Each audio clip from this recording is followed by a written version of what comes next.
There aren't many places where you could stand in the midst of a waterfall, almost 2,500 feet high, or turn the corner to find yourself face to face with an 8-foot tall grizzly bear. Yet, this is only the beginning of what America's national parks have to offer. Since the start of the 1900s, national parks have expanded throughout the states, offering a stress-free environment for anyone willing to take the trip. With the help of people like John Muir and Theodore Roosevelt, the ancient and historic wonders of this country can be protected for generations to come. When the United States entered the 1800s, the idea of industrialization hadn't really occurred in the minds of Americans. A lifestyle of manufacturing was a new idea, one that would quickly be accepted by people willing to do anything for money.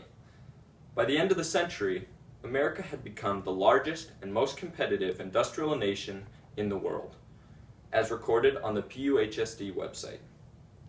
Big business and the art of money-making took over true American virtues. Overusing the land with little thought of the damaging effects became secondhand.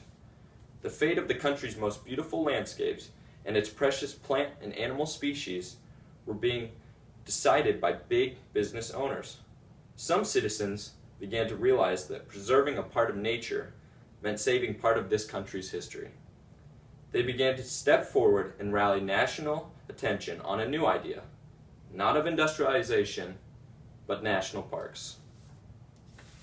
The primary voice of the National Parks campaign was writer and naturalist John Muir. His love for nature sent him throughout the globe, exploring and documenting the beautiful wonders of the outside world and the variety of life that called it home. According to PBS.org, during thunderstorms, Muir would climb the towering evergreens just to feel the slow sway in the harsh wind. It was his book, Our National Parks, published in 1901, that got the attention of President Theodore Roosevelt. Together, Muir and Roosevelt left behind the presidential staff and the swarming media to partake in a 3-day hike of Yosemite National Park, as pictured here.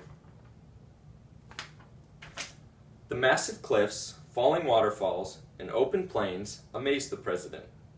With each turn, the group would encounter a new species of animal, especially entertaining to Roosevelt, a longtime hunter. When they returned from the trip, Theodore embraced the crowd, saying, "This has been the grandest day of my life." The hike was a changing point in Roosevelt's presidency.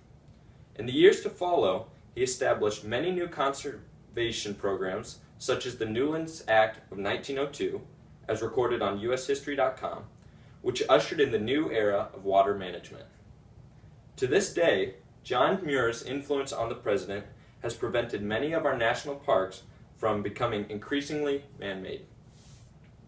For years, the national parks have provided a safe area for endangered animals to live protected lives. Bans on mining and logging have preserved remarkable historic areas that would have become commercialized tourist sites. However, when the idea of national parks was being tossed around, this was only half of the appeal. Many people fail to see the great benefits national parks have to the general public.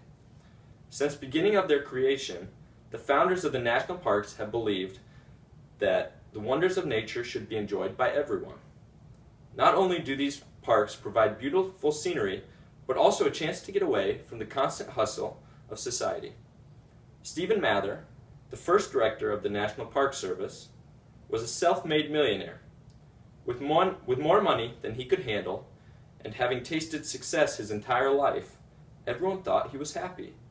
Behind this image was a man dealing with severe depression, and the national parks became his medicine. Touched by the beauty and what it had done to his life, Mather took a new road, vowing to spread his love for the parks to people throughout America. National parks offer something a doctor can't prescribe: quiet, peace, and a home away from home, one without day-to-day worries. The United States was in terrible shape during the early 1900s. With the Great Depression, people were desperate for money with no way to make it. As new president, Franklin D. Roosevelt continued to expand the national park system. It became a source of desired jobs. PBS.org stated that the Civilian Conservation Corps played a large role in completing many of the projects within the national parks. These projects provided nearly 300,000 young men with work, giving them a source of income, with the money being sent home to their families. At the same time, one of the worst wars in history was thriving overseas, World War II. Families were broken up by soldiers being shipped to battle, sometimes failing to return home. Those left often used the national parks as a place to deal with their constant worries and depression. Today, national parks cover more than 80 million acres of American land. However, many people feel there is still room for growth and improvement. NationalGeographic.com spoke on the challenges for these parks in modern society, including funding, climate change, land development, and just encouraging people to explore.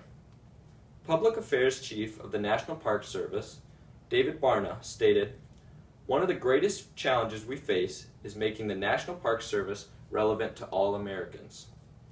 This country is becoming more and more technologically advanced, and nature is taking a back seat.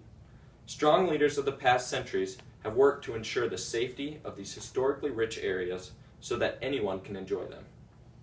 This generation will play a crucial role in living on the legacies of the naturalists that got the system this far. As John Muir said, one learns that the world, though made, is yet being made, that this is still the morning of creation." Thank you.